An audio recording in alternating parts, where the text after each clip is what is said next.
하나님 말씀은 신약성경 누가복음 21장입니다.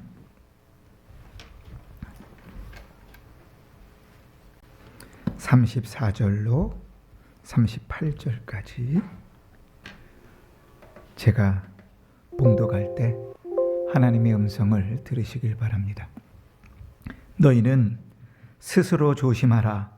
그렇지 않으면 방탕함과 술 취함과 생활의 염려로 마음이 둔하여지고 뜻밖의 그날이 덫과 같이 너희에게 임하리라. 이날은 온 지구상에 거하는 모든 사람에게 임하리라. 이러므로 너희는 장차 올 이 모든 일을 능히 피하고 인자 앞에 서도록 항상 기도하며 깨어 있으라 하시니라. 예수께서 낮에는 성전에서 가르치시고 밤에는 나가 감람원이라 하는 산에서 쉬시니 모든 백성이 그 말씀을 들으려고 이른 아침에 성전에 나아가더라. 아멘. 한 주간도 평안하셨습니까? 네.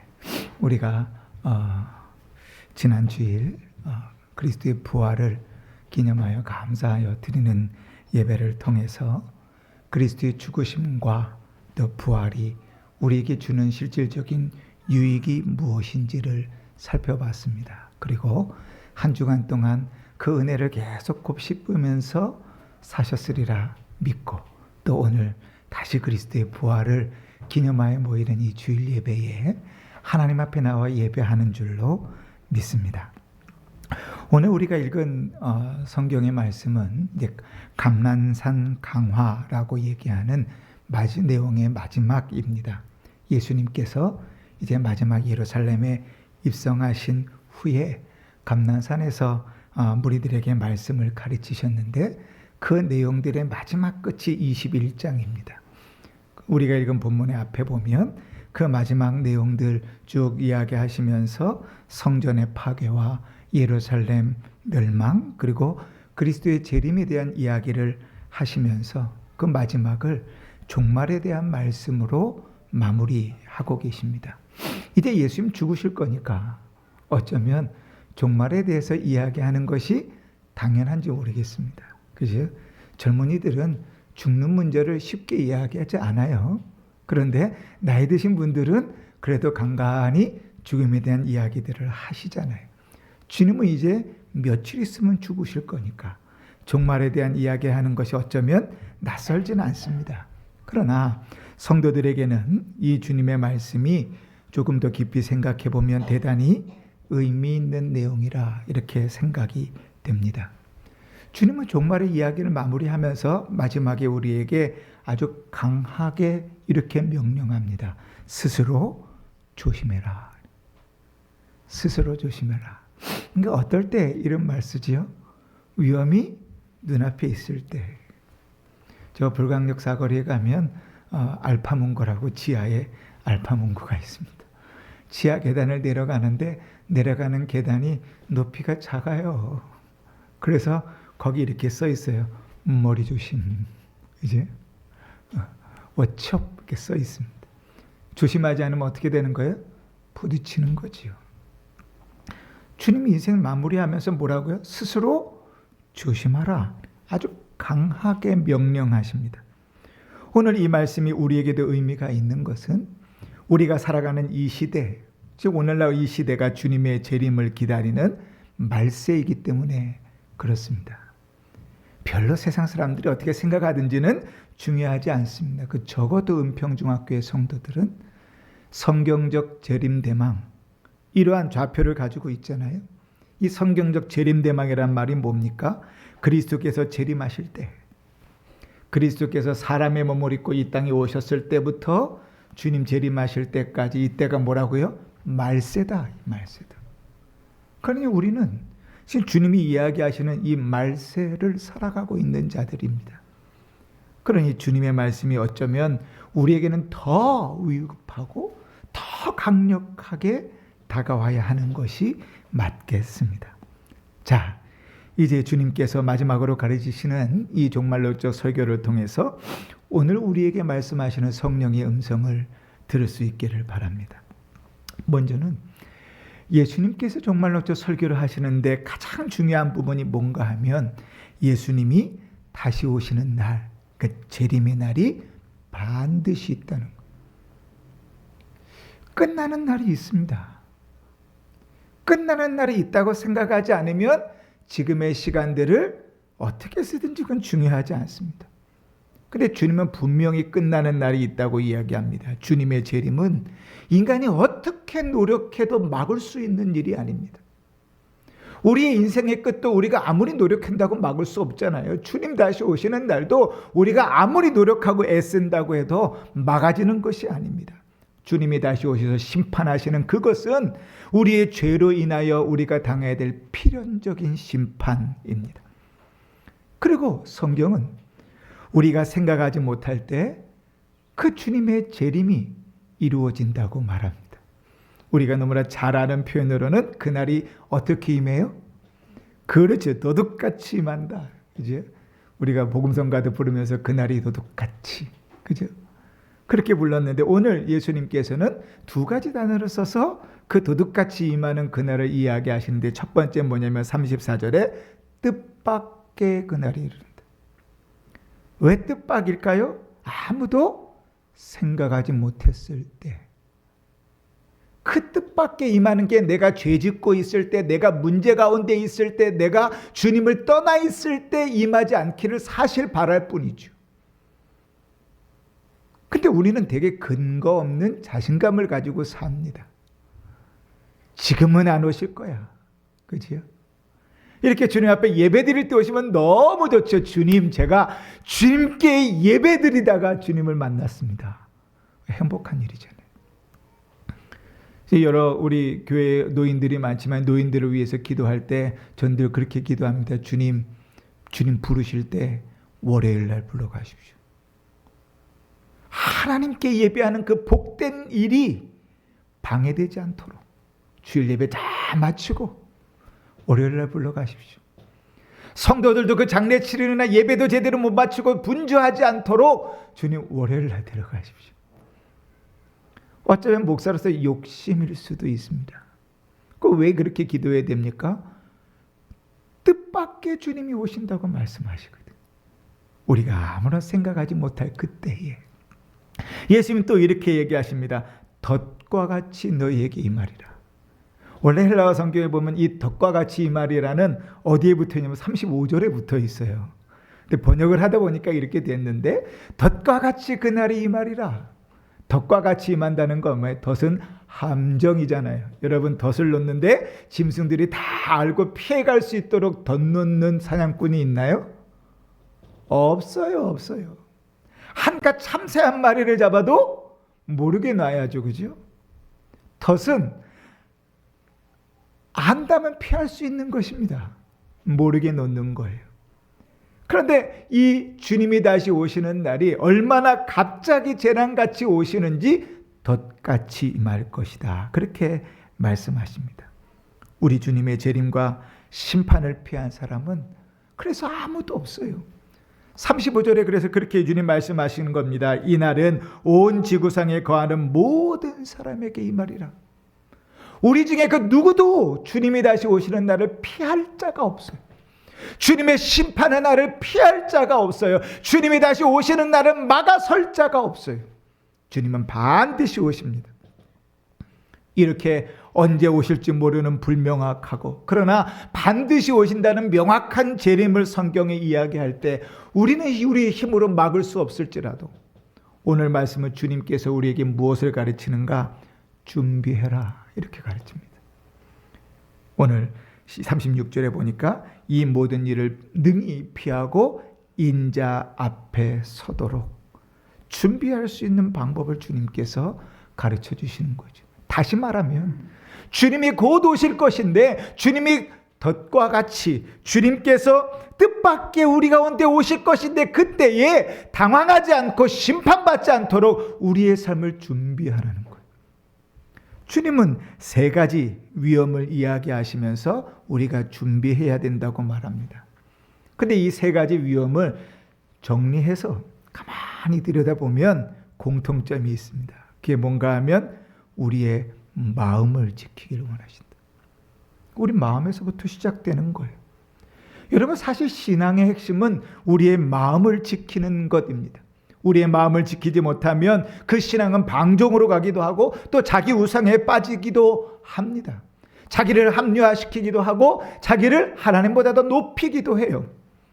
그래서 우리가 너무나 잘 아는 잠언 4장 23절에 무릇 모든 지킬 만한 것 중에 더욱 네 마음을 지키라. 왜요? 생명의 근원이 그에서 나기 때문에. 마음을 잘 지켜야 돼요. 근데 마음을 지켜야 되는 건 아는데 어떻게 마음을 지켜야 되는가? 예수님께서 구체적으로 3가지 예를 들어주시는 거예요. 첫 번째는 뭐냐면 너희 마음이 방탕함에 빠지지 않도록 조심해라. 여러분, 방탕하다는 것은 이런 것입니다. 세상의 쾌락에 빠져서 영적으로 무감각해지는 거예요. 마음이 어디가 있냐면 세상에 가 있어요. 세상에 가 있으면 늘 세상에 못 쓸 것, 힘들 것, 어려운 것에 부러워하는 사람은 아무도 없어요. 세상을 바라보면서 어떻게 돼요? 그 세상의 즐거움을 추구하고 그것들을 부러워하다가 보면 뭐가 돼? 영적으로 무감각해진다. 예수님께서 누가복음 15장에 탕자의 비유를 드십니다. 이 둘째 아들이 탕자인데요. 이 둘째 아들이 세상에 눈이 가 있고 그가 방탕하다 보니까 어떻게 해요? 아버지의 재산을 다 받아가지고 타국에 가서 허랑방탕하게 그 재산을 낭비했다. 근데 여러분 한번 생각해 보세요. 그 방탕하게 사는 삶이 행복했을 것 같습니까? 즐거웠을 것 같습니까? 하나님을 떠나서 내가 원하는 대로 살고 절제하지 못하고 살아가는 그 삶이 기뻤을 것 같습니까? 그렇지 않습니다. 결국 그 끝은 좋지 않아요.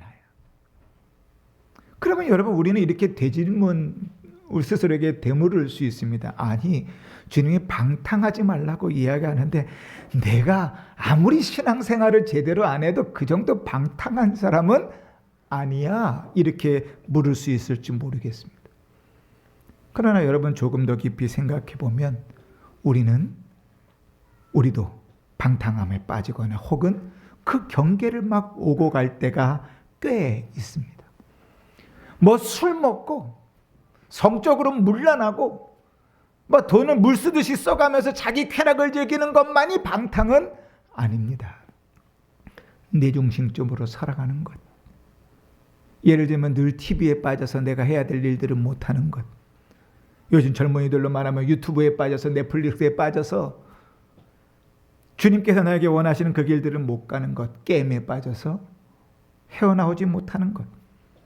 충동적으로 쇼핑을 하거나 배달하는 것들에 빠져가지고 헤어나오지 못하는 것. 그 삶이 지금 즐기자. 그것이 중심이 되어 살아가는 삶. 하나님은 분명히 인생의 목적이 무엇인지를 우리에게 명확하게 가르치고 계시는데 그 인생의 목적대로 살아가려고 하지 않고 내 기분이나 감정에 맞추어서 그것이 기준이 되어 살아가는 삶. 방탕함입니다. 그런데 여러분, 이 방탕함이 무서운 것은 그 방탕의 끝에는 기쁨과 행복함과 유익이 있는 것이 아니라 공허함과 후회와 무기력만 남아 있습니다. 여러분, 이런 방탕함이 우리 가운데 있지 않도록 우리는 조심해야 합니다. 우리의 삶이 조금만 놓으면, 우리의 마음을 조금만 놓으면 우리는 너무나 쉽게 방탕함에 빠집니다. 여러분, TV를 보다가 어느 날 불현듯 하루가 지난 경험이 있습니까? 여러분, 뭔가에 몰입해서 즐기다가 시간이 너무 짧다고 생각해 본 적이 있습니까?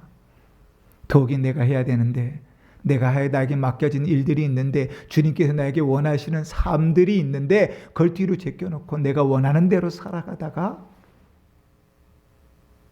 훅 시간이 지난 경험들이 있습니까? 여러분, 어쩌면 그런 우리의 삶들은 방탕의 경계를 막 오고 가고 있는 것일지도 모릅니다. 사람들과 문란하게 살아가고 술 마시고 마약에 취해 찌들어 살아가는 것만이 방탕이 아닙니다. 방탕은 주님께서 우리에게 놓아주신 자리를 떠나가는 것입니다. 주님께서 우리에게 원하는 그 삶들을 떠나가는 것입니다. 아버지와 함께 있는 것이 즐겁지 않아서 세상으로 눈을 돌리는 것입니다. 마치 탕자와 같이 말이죠. 여러분, 이렇게 생각하면 우리는 참 방탕한 인생을 삽니다. 두 번째, 주님께서 경계하라고 하시는 말씀은 술 취함입니다. 그런데 이 술 취함은 단순히 술의 문제만은 아닙니다. 이 술 취함을 좀 정의해 보면 육신의 욕망에 취해서 정신을 잃는 것입니다. 내가 원하는 것, 조금 다른 표현일 수도 있겠지만 저는 이렇게 생각했어요. 말씀을 준비하면서 중독에 빠지는 것. 마음을 지키지 못하면 물질과 성공과 쾌락이라는 욕심에 빠져가지고 영적으로 무감각해질 수 있습니다. 아무리 큰 은혜를 경험했어도 그건 중요하지 않아요. 여러분, 전 세계를 하나님께서 멸망하시고 심판하시려고 비를 내리셔서 하나님께서 노아의 8가정을 남기시고 다 죽이셨습니다. 그러고 나서 노아가 어떻게 했죠? 그 물 심판 가운데도 살아났는데 포도주를 마시고 취해서 장막 안에서 벌거벗고 있었다. 욕망에 취해 살아가는 것, 우리의 감각을 마비시키는 것, 그것은 단순히 술뿐이 아닙니다. 여러분, 요즘 마약 구하기가 얼마나 쉬운지 아십니까? 전화 한 통이면 배달이 옵니다. 문자 하나면 배달이 옵니다. 뿐만입니까? 아니, 술, 마약, 담배, 그런 거 빼고라도요, 이 술 취함과 관계된 우리 자신의 욕망과 우리 영적인 감각들을 마비시키는 것들은 뭐가 있을까요? 도파민 중독 같은 것도 있겠죠. SNS라든지 쇼핑이라든지 또 인정받고 싶은 욕구들도 있겠죠. 좋아요나 댓글에 집착하고 사람들이 칭찬하는 일들에 집착하는 경우들 말이죠. 또 성과가 없으면 불안해하는 일중독도 있겠죠. 이성이 없어서 생각하지 못하기 때문이 아닙니다. 생각을 다 할 수 있어요. 그런데 그 가운데 빠져들어서 이제 더 이상 나에게 통제권이 없는 것입니다. 주를 위하여 살아가야 되는 것을 모르는 것이 아닙니다. 말씀을 따라 살아가야 되는 것을 모르는 게 아닙니다. 기도해야 되고 전도해야 되고 말씀을 읽어야 되는 건 모르는 것이 아니에요. 그런데 할 수 없는 거예요. 영적으로 무감각에 쳐버리는 거. 우리의 판단력이 흐려지고 결국은 우리가 살아가는 인생의 목적, 주님께서 원하시는 삶들이 다 놓치게 되는 것입니다. 세 번째, 주님께서 경고하시는 것이 뭔가 하면 이생의 염려입니다. 여러분, 일상을 살아가면서 우리에게 필요한 돈, 건강, 가족, 미래 얼마나 중요한 일들이에요. 그것들을 걱정하지 않고 사는 사람들이 어디 있습니까? 생각하고 걱정하고 살지요. 그런데 그 걱정이 지나치면 어떻게 되는가? 예수님은 씨 뿌리는 자에 비유해서 가시떨기에 떨어진 씨앗이라고 이야기하셨습니다. 그 씨앗은 열매를 맺지 못합니다. 세상의 염려와 재물의 유혹에 말씀에 막혀서 열매를 맺지 못합니다. 영적으로 무감각해져서 열매 맺지 못하는 삶을 살아요. 신앙은 있으나 열매는 맺지 못해요. 교회는 나와 있으나 믿음은 자라지 않아요. 그 모든 염려들이, 이 땅을 살아가면서 우리는 그 염려들의 순기능들을 많이 활용합니다.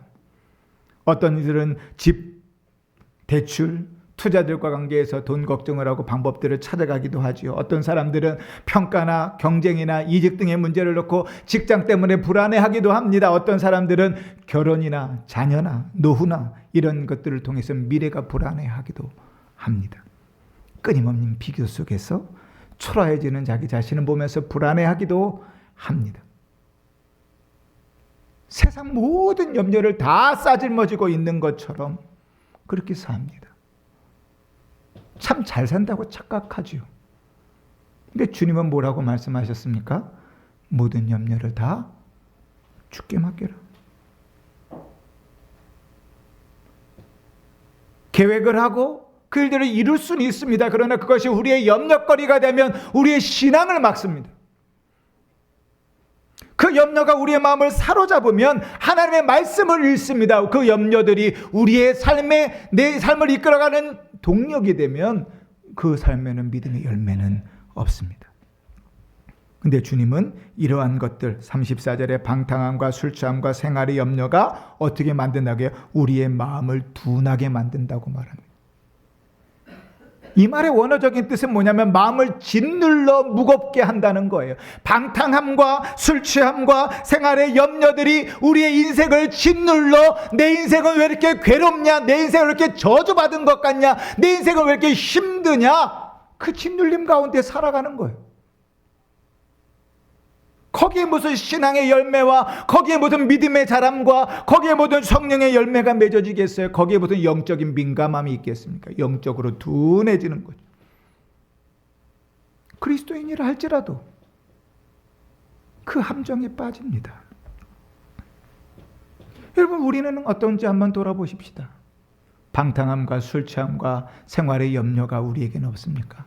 오직 주님, 문제가 생기면 아멘 그리고 무릎 꿇고 기도하고 나가고, 주님 말씀 하나 없어서 그러면 무슨 일이 있어도 순종하고 나가고 그렇게 삽니까? 우리에게는 어떤 열매들이 맺혀져 있습니까?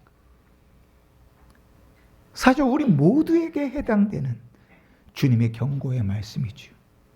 듣질 않는 거죠. 그 주님이 우리에게 이렇게만 말씀하고 끝났으면 요즘 젊은 아이들 말처럼 지적질하고 끝나는 걸 거예요. 그죠? 근데 주님은 그러한 일들을 어떻게 신자답게 넘어가야 되는지 해결책도 두 가지로 이야기하십니다. 첫 번째는 뭔가 하면 항상 기도하라. 항상 기도하라. 인자 앞에 서도록 항상 기도하며, 인자 앞에 선다는 말은 그리스도께서 재림하실 때 멸망받는 것이 아니라 구원받은 자로 당당히 주님 앞에 설 수 있도록, 흠이 없도록 방탕함과 술 취함과 이생의 염려가 그 삶의 무딘, 영적인 무딘 것들을 침범하지 못하도록 뭐 하라는 거예요? 기도하라는 거예요. 우리가 너무 잘하는 말씀으로는 쉬지 말고 기도하라. 우리의 모든 삶이 처음부터 끝까지 기도로 채워주는 삶을 살아야 되는 거예요. 기도하지 않고 우리의 스스로 경계할 수 있다고 생각하는 것은 자만과 교만입니다. 기도 없이요 스스로 믿음의 삶들을 살아갈 수 없고, 기도 없이요 스스로 그 모든 유혹들을 이겨낼 방도가 없습니다. 또 자기를 경계함 없이 기도하는 것들은 주문일 뿐이에요. 형식적인 신앙일 뿐입니다. 기도하면서도 내 자신을 돌아보지 못하고, 기도하면서도 내 자신이 돌아설 수 없다면 그것은 형식적인 신앙일 뿐이에요. 오늘도 재미있는 것은 주님께서 이렇게 다 말씀하신 다음에 성경이 37절에 이렇게 기록하고 있다는 겁니다. 맨 마지막에 보니까 밤에는 나가 감람원이라 하는 산에서 쉬셨다, 이렇게 기록해요. 이 말씀의 해석이 좀 여러 가지인데, 어떤 사람들은 밤에 감람원이라는 산에 가셔서 노숙하셨다 이렇게 생각하는 사람들도 있고, 무슨 노숙이냐, 마태복음이나 마가복음에 보니까 감람원이라는 산 근처에 베단이라는 동네가 있는데 거기서 잠시 주무시더라고요. 베단이에 가셨다는 이야기다 이렇게 생각합니다. 근데 저는 오늘 말씀과 관계해서 이렇게 생각합니다. 주님은 밤에는 뭐 하러 가셨어요? 기도하러 가셨어요. 우리 한 군데 찾아볼까요? 성경을 하나 넘겨서 누가복음 22장 39절을 한번 보십시다.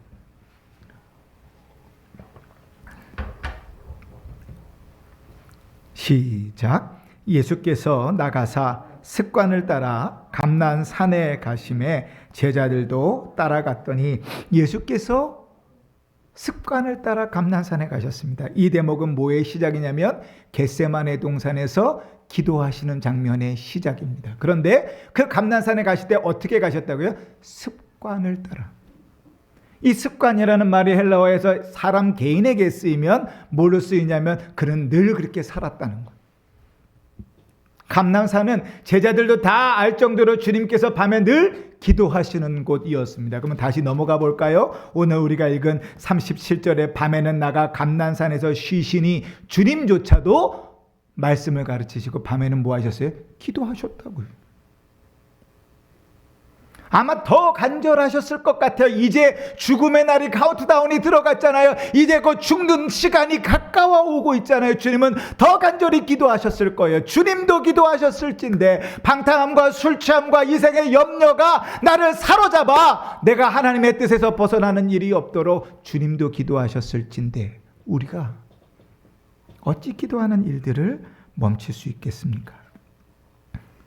주님은 자기가 그리하셨듯이 항상 기도하라 말씀하십니다. 기도하지 않고는 우리 마음을 지킬 방법이 없습니다. 기도하지 않고는 세상의 쾌락과 자기의 욕망과 삶의 염려에서 벗어날 길이 없습니다. 기도하지 않고는 우리를 짓누르고 있는 그것에서 벗어날 길이 없어요. 잠깐 숨을 쉴 수 있을지 모르겠죠. 기도한다는 것은 내 힘으로 불가능한 일에 하나님의 힘을 구하는 것 아닙니까? 그러니 기도해야 됩니다. 또 두 번째로 주님께서 내신 해결책이 뭔가 스스로 조심하고 깨어있으라. 스스로 조심하라는 34절에 있고 깨어있으라는 36절 마지막에 있습니다. 영적인 경계 태세를 이야기합니다. 말씀과 예배와 영적인 교제로 영적인 각성에 힘써야 됩니다. 영적으로 무디어져 있는데 거기에 관심이 없으면 안 됩니다. 영적으로 분명히 문제가 있고 막힘이 있는데 거기에 관심이 없으면 안 됩니다. 여러분, 전쟁터의 보초가 잠들어서는 안 되는 것처럼 우리는 늘 마귀와의 영적인 싸움 가운데 있는데 졸고 있으면 안 되죠. 졸 수 없습니다. 그렇잖아요. 기도와 더불어 우리가 스스로 조심하고 깨어 있으려면 하나님 말씀에 무장되어져 있어야 돼요. 37절에 주님께서 그렇게 말씀을 다 마무리하셨는데 그 마지막 한 주간의 삶을 이렇게 정리하십니다. 예수께서 낮에는 성전에서 가르치시고, 낮에는 이라는 말을 헬라어 성경에서 보면 매일매일 이런 뜻이에요. 원래는 우리가 수요일 날은 베다니 나병 환자의 집에 있었고 목요일 날은 마가의 다락방에서 최후의 만찬하고 이제 겟세마네 동산 갔다 잡혀가셔서 금요일 날 돌아가셨으니까 월화수예요. 그 황금 같은 시간에 낮 시간을 주님 뭐 하셨다고요? 말씀을 가르치셨어요. 그 말씀이 중요하지 않고서야 예수님 마지막까지 그 일을 하실 이유가 뭐가 있겠어요? 하나님의 말씀을 듣는 것이, 주의 말씀을 배우는 것이, 기도하고 주의 말씀을 붙드는 것이 중요하지 않고서야 주님께서 마지막까지 그 일을 하실 이유가 있겠어요? 심지어는 부활 승천하시기 전에도 40일 동안 주님 말씀을 가르치셨어요. 우리가 영적인 전쟁을 얘기했는데 에베소서에 보면 하나님의 전신갑주를 입으라 이렇게 얘기하면서 전신갑주의 모든 것 중에 유일한 무기가 딱 하나 있는데 그게 성령의 곧 하나님의 말씀을 가지라. 말씀이 없이는 싸울 수 없어요. 말씀이 없이는 우리 자신을 살피는 일도 불가능해요. 말씀이 없이는 깨어있는 일이 불가능해요. 오직 말씀과 기도로만 우리는 거룩해질 수 있거든요. 그러니 주님은 끝까지 우리에게 뭘 가르치길 원해요? 기도해라. 말씀 가운데 서 있어라. 주님은 그걸 말씀하시는 거예요. 방탕할 수 있다. 술 취할 수 있다. 이생의 염려가 너의 삶을 짓누를 수 있다. 그것에서 벗어나는 길은 주의 말씀을 붙들고 기도하는 것 외에는 불가능하다. 그것밖에 없다.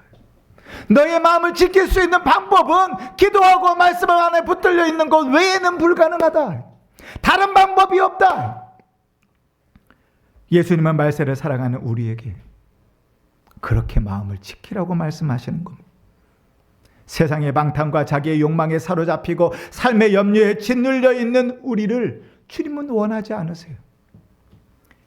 기도하며 말씀 가운데 깨어 있어서 주님 다시 오실 때 거룩하고 순결한 모습으로, 주님이 다시 오시는 일이 두려움이요 또 두려운 거 겁나는 일이 아니라 소망이 돼요. 주님께서 친히 이렇게 말씀하신 것처럼 너희는 마음에 근심하지 말라. 내가 다시 너희에게 오리라. 약속하신 것처럼 그 주님을 기다리며 주님 앞에 그렇게 서 있길 원합니다.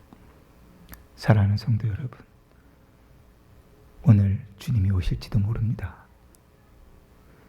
이 시간에 주님께서 오실지도 모르고 돌아가는 그 길에 주님께서 오실지도 모릅니다.